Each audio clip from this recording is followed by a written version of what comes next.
In any city, in any country, go to any mental institution or halfway house you can get yourself into. When you reach the front desk, ask to visit someone who calls herself the Holder of Nothing. Should a worker's sheer primal disgust mar the worker's expression, you will then be taken to a separate building, one that appears to be an old wooden outhouse. Inside will be a seemingly endless corridor that far exceeds the length of that outhouse. The corridor will be completely silent. Attempting to make any sound at the wrong time will be a grievous, lamentable mistake. You will notice the lights in the corridor getting brighter and brighter as you make your way down towards the end. Eventually, you will find yourself blinded by their brilliance.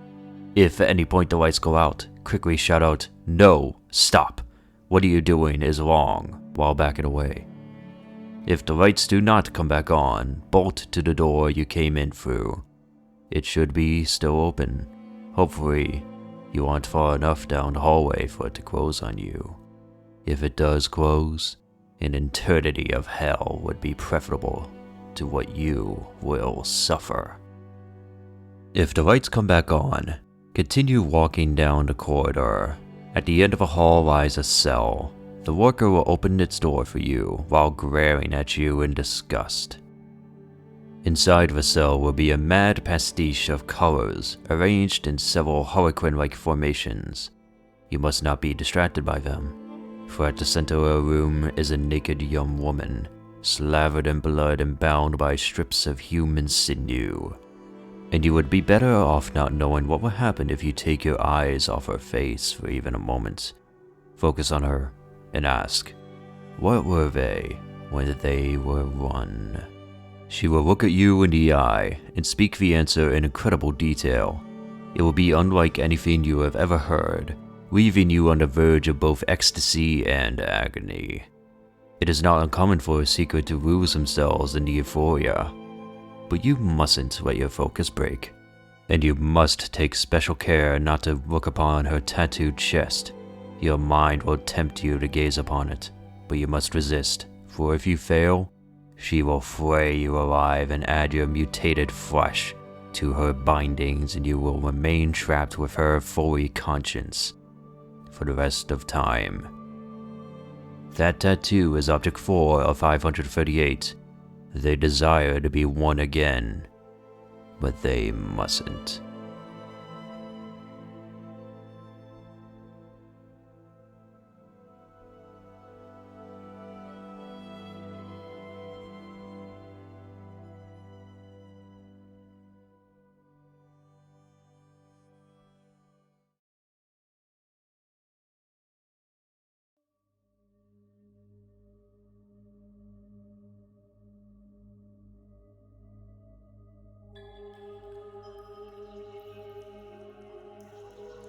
In any city, in any country, go to any mental institution or halfway house you can get yourself into.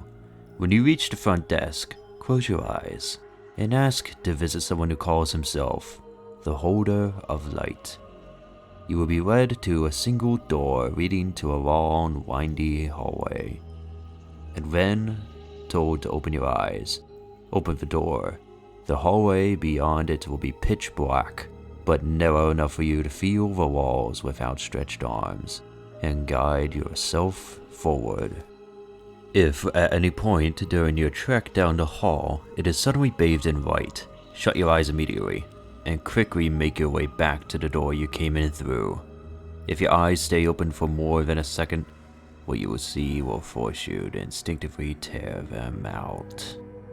If, on the other hand, the lights stay off long enough for you to navigate the entire corridor, you will reach another door.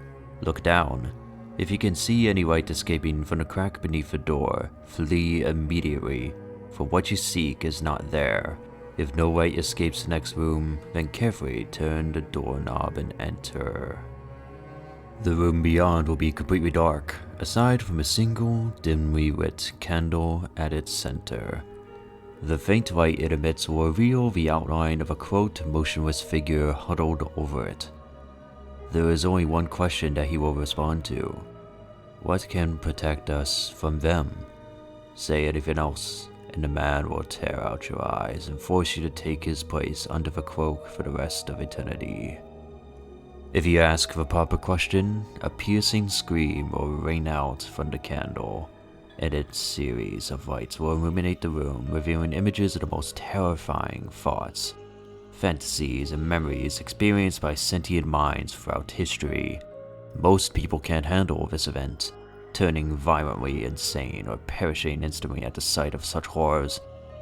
If you should somehow manage to survive the ordeal, the cloaked man will rise slowly and put his hands to your head, turning your gaze to meet his youthful face.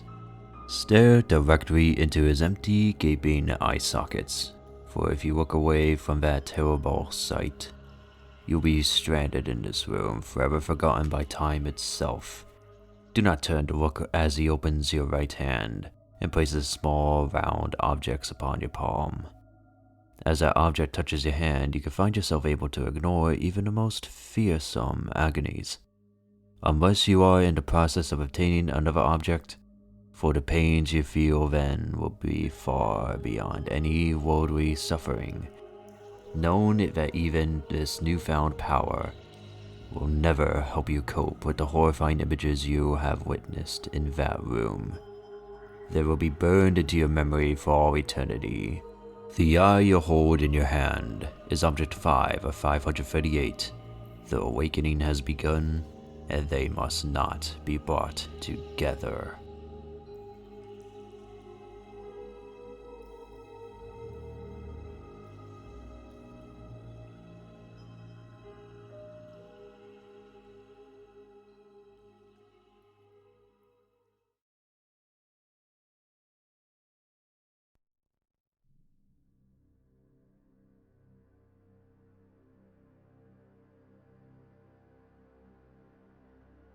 In any city, in any country, go to any mental institution or halfway house you get yourself into. When you reach front desk, ask to visit someone who calls herself the Holder of Song. You will then be guided to a long staircase that spirals higher than the building it stands. At the stair's summit is a door. As you open the door, a sudden wave of heat will pour out from the hallway beyond it and wash over you. Proceed down the hallway as you walk. The air around you will grow increasingly frigid. When you feel as if you are encased in ice, you must stand perfectly still. Remain silent and listen. If, after a few seconds pass, you hear a baby crying, turn and run. No harm will befall you, but even its cry will follow you wherever you go. If you hear it for the rest of your life, count yourself lucky. If and when it stops, your firstborn child will die. If you do not hear a baby's cry, wait for the hallway to grow warm once more, and then proceed to the door at its end. Enter.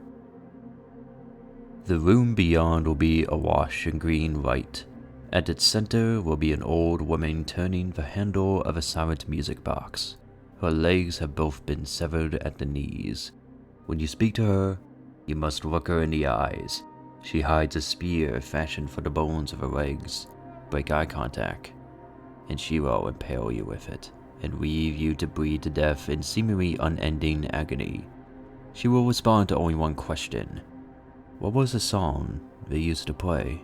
The old woman will begin to sing in a language not of this world. Her melody will be the most beautiful one you have ever heard, bringing peace and serenity to your mind, body, and soul. You will find yourself vividly imagining a band of carefree children, playing and singing innocent as can be. And within minutes, the scene will eventually take a horrible, sinister turn. The children will begin to fight each other, and their conflict will quickly escalate to the most brutal, lethal violence you can conceive of. They will impale each other with wooden poles, disembowel each other with sharp rocks, and even rip flesh from bone with their bare hands. You will witness these children now merely tattered doppelgangers of themselves, spreading death and destruction more horrific than you could ever imagine on your own. You will see a naked boy, drenched in blood, singing in delight as he runs through the hellish wasteland, pursued by unspeakable monsters. They will overtake him and utterly destroy him, the song still issuing forth from his shredded lips all the while. Yet, inexplicably, you will remain calm and peaceful even as you watch this unspeakable brutality. When these horrific visions end, an intense pain will stab in your chest. Your heart will feel like it is about to explode. Do not let the agony break your focus, and do not break eye contact with the old woman, lest you invite a fate so horrible that an exploding heart seems lovely by comparison. If you remain steadfast in your gaze, the pain will eventually cease.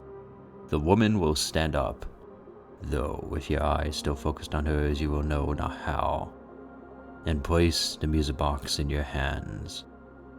The music box is object 6 of 538. When its song plays again, they will all come together.